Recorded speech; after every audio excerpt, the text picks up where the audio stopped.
കോഴിക്കോട്ടെ അമിതമായ ന്യൂനപക്ഷ പ്രേമം പാർലമെന്റ് തെരഞ്ഞെടുപ്പിൽ ഇടതു സ്ഥാനാർത്ഥി എളമരം കരീമിന് തിരിച്ചടിയായെന്ന് പാർട്ടി വിലയിരുത്തൽ. ഹിന്ദു വോട്ടുകൾ വ്യാപകമായി ചോർന്നപ്പോൾ മുസ്ലിം വോട്ടുകൾ പ്രതീക്ഷിച്ച രീതിയിൽ പെട്ടിയിൽ വീണില്ല എന്നതും മറ്റൊരു തിരിച്ചടിയായി. BJP വോട്ട് വിഹിതം വർദ്ധിച്ചപ്പോൾ CPM-ന് പാർട്ടി കോട്ടകളിലുണ്ടായ വലിയ തിരിച്ചടി എങ്ങനെയെന്നത് വിശദമായി പഠിക്കാനൊരുങ്ങുകയാണ് നേതൃത്വം. എളമരം കരീമിനെ കരീമിക്കയായി അവതരിപ്പിച്ചായിരുന്നു പാർലമെന്റ് തെരഞ്ഞെടുപ്പിന്റെ പ്രചരണത്തിന് ഇടതുമുന്നണി കോഴിക്കോട് തുടക്കമിട്ടത്. CAA വിരുദ്ധ സമരവും മറ്റു ന്യൂനപക്ഷ പ്രീണന നിലപാടുകളും പാർട്ടിക്ക് ഈ തെരഞ്ഞെടുപ്പിൽ വലിയ മുന്നേറ്റം ഉണ്ടാക്കാൻ സാധിക്കുമെന്നായിരുന്നു വിലയിരുത്തൽ. പക്ഷേ തെരഞ്ഞെടുപ്പ് ഫലം വന്നപ്പോൾ വലിയ തിരിച്ചടിയാണ് പാർട്ടിക്ക് കോഴിക്കോട് നൽകിയത്.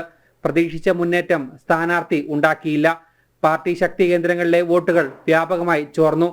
അനുകൂലമെന്ന് ഉദ്ദേശിച്ച ഘടകങ്ങളെല്ലാം പ്രായോഗിക തലത്തിൽ എത്തിയില്ല. പാർട്ടി ഇങ്ങനെ പരാജയപ്പെട്ടു നിൽക്കുമ്പോഴാണ് BJP മണ്ഡലത്തിൽ വോട്ട് വർദ്ധിപ്പിക്കുന്നത്. ഇതോടെയാണ് കോഴിക്കോട്ടെ തോൽവി പാർട്ടി വിശദമായി പരിശോധിക്കുന്നത്. അമിതമായ ന്യൂനപക്ഷ പ്രേമം പാർട്ടിക്ക് തിരിച്ചടിയായി എന്നാണ് CPM-ന്റെ പ്രാഥമിക വിലയിരുത്തൽ. മുസ്ലിം വോട്ടുകൾ കാര്യമായി പെട്ടിയിൽ വീണില്ല. ഹിന്ദു വോട്ടുകൾ നഷ്ടപ്പെടുകയും ചെയ്തു. എന്തായാലും കോഴിക്കോട്ടെ പരാജയം മലബാർ മേഖലയിൽ CPM നടത്തിയ പുതിയ രാഷ്ട്രീയ പരീക്ഷണത്തിന് ഏറ്റ ഒരു പ്രഹരം കൂടിയാണ്. ജനം, കോഴിക്കോട്.